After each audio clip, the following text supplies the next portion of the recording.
Interrupting Cow. New Tricks for the Old Dog. By Jane YOLEN, illustrated by DREIDEMY. It was a summer morning, which meant the light came early into the cow barn. The herd was enjoying their hay and a bit of gossip. Interrupting Cow turned to her mates with a smile. "Knock, knock," she said. "Who's there?" they asked. They never learned. "Interrupting Cow," she said. "Interrupting Cow," began the herd. "Moo!" shouted Interrupting Cow. As always, she fell to the barn floor in hopeless wiggles and giggles. But along with the lights, something else had entered the barn. It was an old dog, a very old dog. His brown coat had turned gray. He sniffed a lot, and now he was giggling. "Interrupting indeed," he said. All the cows except for Interrupting Cow fell into a tiz, which is a kind of cow sniff. They sniffed. They sniffled at the dog. "Not funny. Never trust a dog," they complained and galloped out of the barn. "Gosh," said the Interrupting Cow, turning to the dog. "You laughed at my joke. That doesn't often happen." "Well," he said, "it was my joke first. You know, knock, knock. Who's there?" asked Interrupting Cow. The old dog smiled. "Interrupting Dog," he said. But that's not how it goes," Interrupting Cow complained. "Just go with the flow," the old dog told her, wiggling his gray nose until it was tied into a knot, which was funny all by itself. "Okay," she said, though she was not quite sure. Interrupting Dog, who, "Wolf," he barked, interrupting her, and then he fell over in helpless wolfs and guffles. Interrupting Cow shook her head. "That's not funny." "It is if you are a dog," he said, getting up from the floor.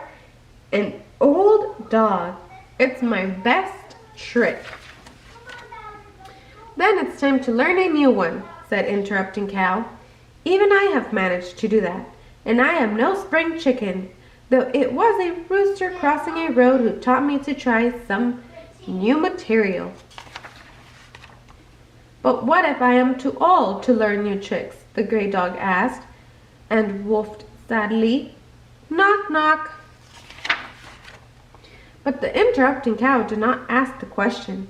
Instead, she said simply, "Nobody is that old."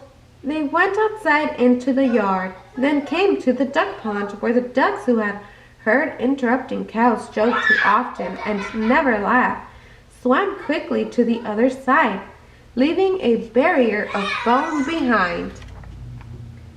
Interrupting Cow found a stick on the ground and flung it into the water, where it swam in the duck's wake. "Fetch," she called to the old dog. The dog paddled to the stick and brought it back. "Another old trick," he said, "and only a little funny," she added, but she smiled. "Let me give it a deep cow think."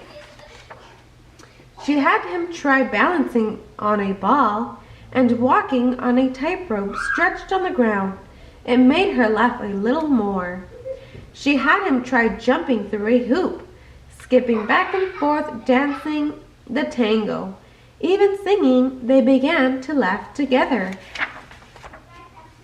But suddenly the old dog slumped on the ground. By now he was out of breath, out of control, and, he thought, maybe even out of time. "Done," he said. "I'm done." "But we have found your new trick," Interrupting Cow said. She grinned. "Not ball balancing, tightrope walking, hoop jumping, skipping, dancing, or singing, though I am glad you tried new things," he sighed. "You're right, I am terrible at all of them." Interrupting Cow smiled. "Not so terrible. But there is one trick that's your best. You are great at being a friend. That's a good new trick at any age. He looked up and slowly grinned. And you are a great friend too. Moo! Woof! She interrupted, and they fell down together in helpless laughter. The end.